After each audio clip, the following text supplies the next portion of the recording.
मला अतिशय आनंद आहे की वक्फ सुधारणा जे बिल आहे ते आता लोकसभेमध्ये मांडण्यात आलेलं आहे, त्याची चर्चा चाललेली आहे आणि मला विश्वास आहे की हे बिल निश्चितपणे पास होईल। खरं म्हणजे भारतीय संविधानाच्या प्रिएम्बलमध्ये जो सेक्युलर शब्द वापरला गेलेला आहे त्याचं प्रत्यंतर आपल्याला या बिलामध्ये पाहायला मिळतं। ओरिजिनल बिल जे तयार झालं होतं या ओरिजिनल कायद्यामध्ये अमर्याद अधिकार होते आणि चुकीच्या पद्धतीनं जर त्या ठिकाणी निर्णय घेतला तर त्या निर्णयाला न्यायालयात देखील जाण्याची मुभा नव्हती। आता या नवीन बिलाने ती मुभा दिलेली आहे, चुका सुधारण्याची संधी दिलेली आहे आणि विशेषतः वक्फ बोर्डामध्ये महिलांना प्रतिनिधित्व मिळालेलं आहे। 3 तलाक नंतर पुन्हा एकदा मुस्लिम महिलांना प्रतिनिधित्व आता वक्फ बोर्डात मिळत आहे। ही एक मला असं वाटतं की अतिशय प्रोग्रेसिव्ह पुरोगामी अशा पद्धतीचं हे पाऊल उचललेलं आहे। कुठल्याही समाजाच्या विरोधात हे नाही, कुठल्याही प्रकारे कुठल्याही समाजाच्या धार्मिक आस्थांच्या विरोधात हे नाही, तर पूर्वी झालेल्या ज्या चुका आहेत की ज्या चुकांमुळे काही लोक त्याचा फायदा घेत होते आणि मोठ्या प्रमाणात जमिनी लाटत होते त्यांच्यावर मात्र याच्यामुळे टाच येणार आहे आणि म्हणून या बिलाचं मी स्वागतच या ठिकाणी करतो। मला विश्वास आहे की ज्यांची सत्सद विवेक बुद्धी जागृत आहे ते सगळे या बिलाचं समर्थन करतील। सर, यावर कुठेतरी असं म्हटलं जातंय की जी लाख महिलांची प्रॉपर्टी आहे बोर्डाची ती त्या जमिनीवरती कुठेतरी ती सगळी जमीन उद्योगपतीच्या घशात घालायची, यासाठी या बिलामध्ये सुधारणा करायच्यात असं कुठेतरी विरोधकांचं म्हणणं आहे। विरोधक या संदर्भातला एकही पुरावा किंवा मुद्दा हा जॉईंट सिलेक्ट कमिटी पुढे आणू शकले नाही, किंबहुना जॉईंट सिलेक्ट कमिटीमध्ये ते निरुत्तर झाले। 25 राज्यांनी ज्या सुधारणा दिल्या होत्या त्या सगळ्या विचार करून या सुधारणा करण्यात आलेल्या आहेत। जेव्हा काही उरत नाही, कुठलंही आर्ग्युमेंट उरत नाही, त्यावेळी अशा प्रकारच्या गोष्टी मांडल्या जातात। मला असं वाटतं की विरोधकांनी आपल्या छातीवर हात ठेवून जर निर्णय केला तर या बिलाच्या बाजूनेच ते निर्णय करतील, पण त्यांना केवळ लांगुलचालन करायचं आहे, केवळ मतांची लाचारी आहे, त्यामुळे पाय चाटायचे आहेत आणि म्हणून या बिलाचा ते विरोध करतात। या बिलाची चर्चा सुरू 4 तास झाले तरी सुद्धा उद्धव ठाकरे गटाकडनं अद्यापही भूमिका उद्धव ठाकरे गटाकडनं जाहीर केलेली नाहीये। ऐसा है, वक्फ बोर्ड का जो बिल आया है हम उसका समर्थन करते हैं। जो हमारे संविधान में धर्मनिरपेक्ष इस शब्द का उपयोग किया गया है उस शब्द को परिभाषित करने वाला ये बिल है। जो कांग्रेस ने कानून तैयार किया था इसमें कोर्ट जाने का भी अधिकार छीन लिया गया था, जिसके कारण कई लोगों की जमीनें ये वक्फ बोर्ड ने ले ली, गांव के गांव वक्फ के दिखाए और जब लोगों ने उससे भी पुराने अपने जो सबूत है वो पेश किए तो उनको बताया गया कि अब कानून में इसको ठीक करने का कोई प्रावधान ही नहीं है, इसलिए वो ठीक करने का प्रावधान इसमें किया गया है। जो वक्फ की जमीनें वक्फ के नाम से जमा की और कांग्रेस के नेताओं ने बाद में उन जमीनों को धीरे धीरे अपने नाम करवा लिया, ऐसी चीजें वो न कर पाए, ऐसे प्रावधान इसमें किए गए हैं।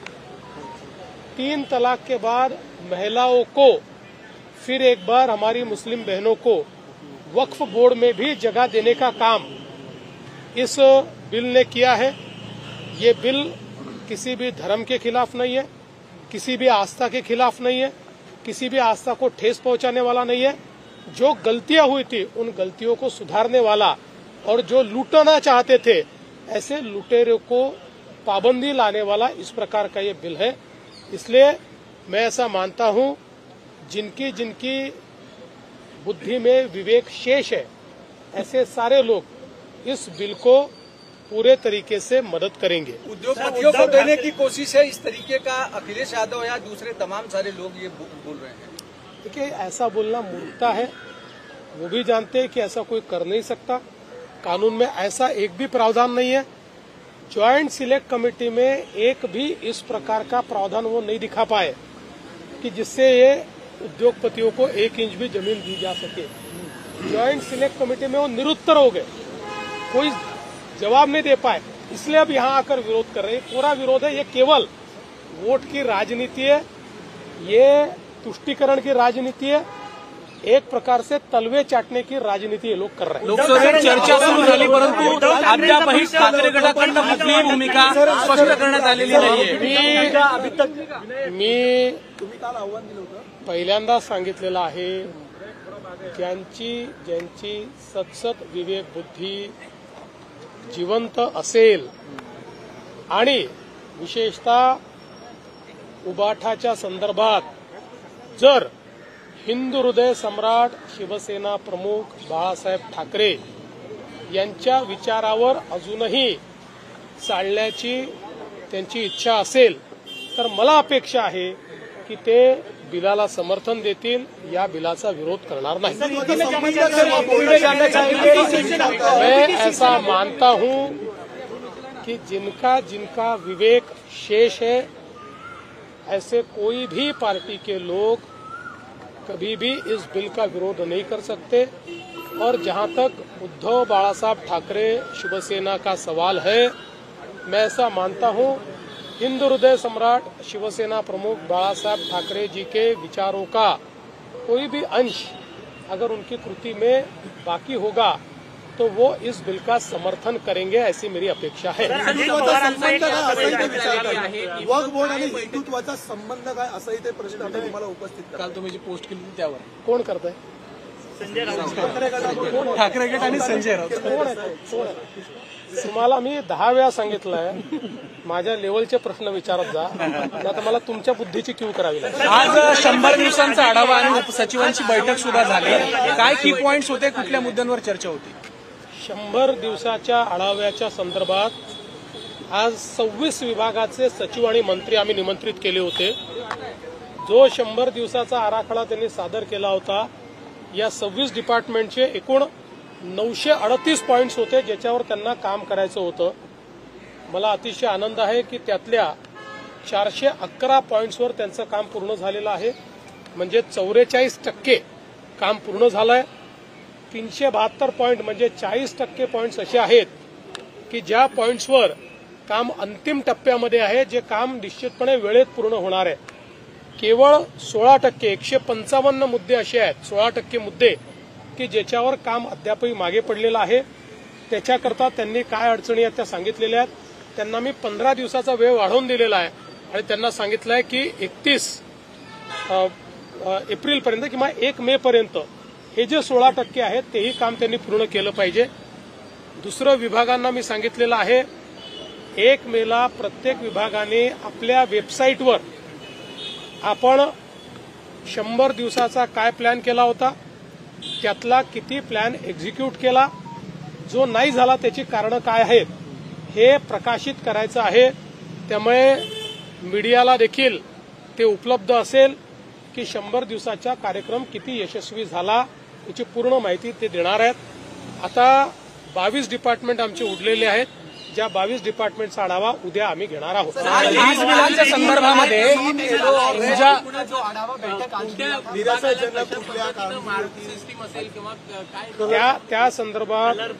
त्या संदर्भात आम्हाला काही माहित नाही, ते आम्ही करत नाहीये। आम्ही क्वालिटी काउन्सिल ऑफ इंडियाला हे काम दिलेलं आहे। क्वालिटी काउन्सिल ऑफ इंडिया यांनी त्यांची मानकं ठरवलेली आहेत, मार्किंग सिस्टीम ठरवलेली आहे। त्यांचा जो रिपोर्ट असेल त्या रिपोर्टवर आम्ही आमचं काय म्हणणं आहे किंवा काय रँकिंग आहे ते ठरवू। भाजप आमदार वक्तव्य आहे ते चर्चेलं जातं अजितदादांचं, ते असे म्हणतात की काकांच्या आशीर्वादाने माझं सगळं व्यवस्थित सुरू आहे, त्यामुळे राजकीय चर्चा चांगलं आहे। मोठ्यांचे आशीर्वाद नेहमी घ्यायचे असतात. त्यामुळे काकांना आशीर्वादापुरतच त्यांनी आता मर्यादित ठेवलं हे तुम्ही लक्षात घेत नाही. काल भाजप आमदार सुरेश दसांनी एक विधान केलं, बिश्नोई यांच्या मी माध्यमातून असल्या विधानांवर मी काय उत्तर देईन. MNA जिस तरीके से कई जगहों पर हे जे काही रोज बीडमध्ये कोणी हे विधान करतं, कोणी ते विधान करतं, मला असं वाटतं की तुमच्याकडे बातम्या काही फार उरलेल्या नाहीत, त्याच्यामुळे तुम्हाला दुसरं काही त्या ठिकाणी सापडत नाही, त्यामुळे तुम्ही ते चालवत असता. माझ्याकरता बीडची केस अत्यंत महत्वाची होती. त्याचं योग्य प्रकारे आपल्या सीआयडीने विश्लेषण केलं, चार्जशीट दाखल झाली आहे. आता आमचं करता मेन चॅलेंज त्या चार्जशीटच्या अनुसार जेवढे आरोपी आहेत त्यांना कठोरात कठोर शिक्षा मिळाली पाहिजे, याकडे आमचं लक्ष आहे. बाकी तुम्हाला रोज जे मसाले लावायचे ते तुम्ही लावा. आज बैंक में भी जाकर के जिस तरीके से बघा, सरकारची भूमिका पक्की आहे.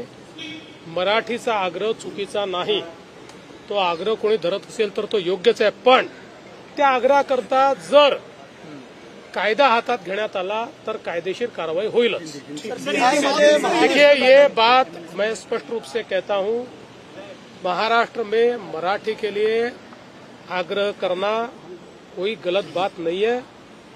सरकार का भी मानना है कि मराठी का उपयोग ज्यादा से ज्यादा होना चाहिए, किंतु अगर उसके लिए कोई कानून हाथ में लेता है तो कानून उसके ऊपर कार्रवाई करेगा. देवेंद्र जी, आज समीक्षा बैठक की है आपने और समीक्षा बैठक में भी विभागों ने हरा रंग क्रॉस किया है, रेड में रह गए. कौन से रेड में रहे? कि जो 100 डेज का कार्यक्रम दिया था उसमें 26 विभागों का आज हमने आढ़ावा लिया है. 26 विभागों में हमने कुल मिलाकर 938 एक्शन पॉइंट्स दिए थे, जिसमें से 411 एक्शन पॉइंट कंप्लीट हो चुके हैं, यानी 44%. 372 एक्शन पॉइंट्स ये अंतिम चरण में है, यानी 40%. इसका मतलब 84% 100 दिनों का कार्यक्रम एकदम लाइन पर है.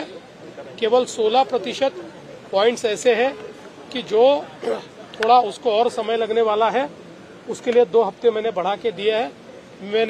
मेरा विश्वास है कि इस कार्यक्रम को हम अच्छी तरह से पूरे करेंगे. बिहारमध्ये आता महाराष्ट्र पॅटर्न राबवला जाणार आहे अशी माहिती समोर येते. अमित भाईंनी जे मार्गदर्शन केलेलं आहे बूथ कमिट्यांपासून, अशा प्रकारे गौरवाची मला असं वाटतं की महाराष्ट्रामध्ये आपल्याला लक्षात आहे की अमित भाईंनी आमच्या प्रचाराची सुरुवात केली होती.